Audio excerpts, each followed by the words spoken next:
জল যন্ত্রণায় জেরবার লিলুয়ার মিরপাড়ার বাসিন্দারা বারবার অভিযোগ করেও কোনো কাজ হয়নি, লাভের লাভ কিচ্ছু হয়নি এমনটাই অভিযোগ।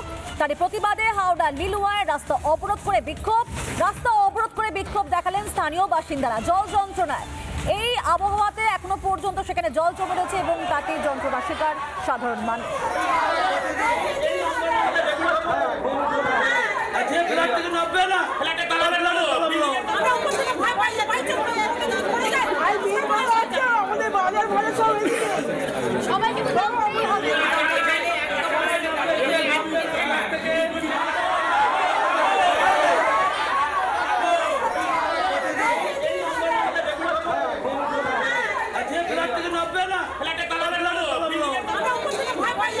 প্রায় 2 বছর ধরে আমাদের এখানে জলটা জমে আছে। প্রশাসনিক স্তরের সমস্ত জায়গাতে জানিয়েছি, কোনো এখানে পদক্ষেপ হয়নি। আমরা চাইছি এই জল যন্ত্রণা থেকে মুক্তি। এখানে ট্যাক্স বেড়ে গেছে, সবকিছু বেড়ে গেছে, কিন্তু নাগরিক পরিষেবা জিরো। ততক্ষণ না প্রশাসনের টপ মহল থেকে যদি কেউ না এখানে এসে উপস্থিত হয়, আমাদের এই আন্দোলন আমরা চালিয়ে যাব।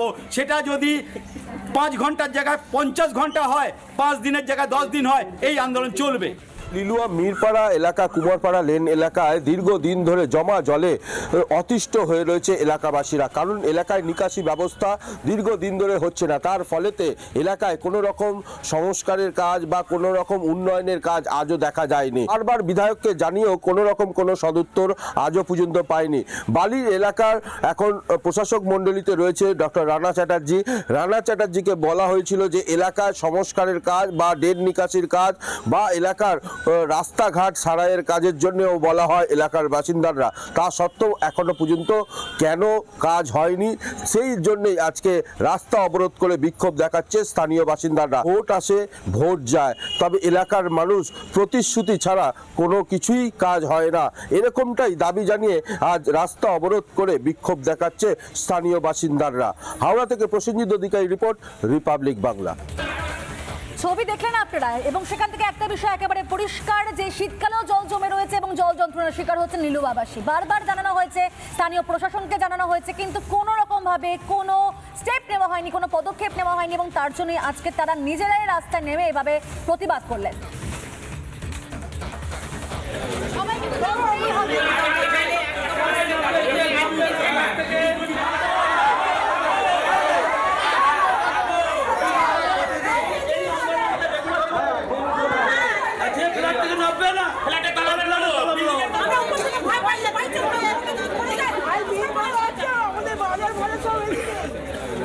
নানা ধরনের কন্টেন্ট দেখার জন্য লাইক করুন, শেয়ার করুন আমাদের ফেসবুক পেজ, সাবস্ক্রাইব করুন আমাদের ইউটিউব চ্যানেল।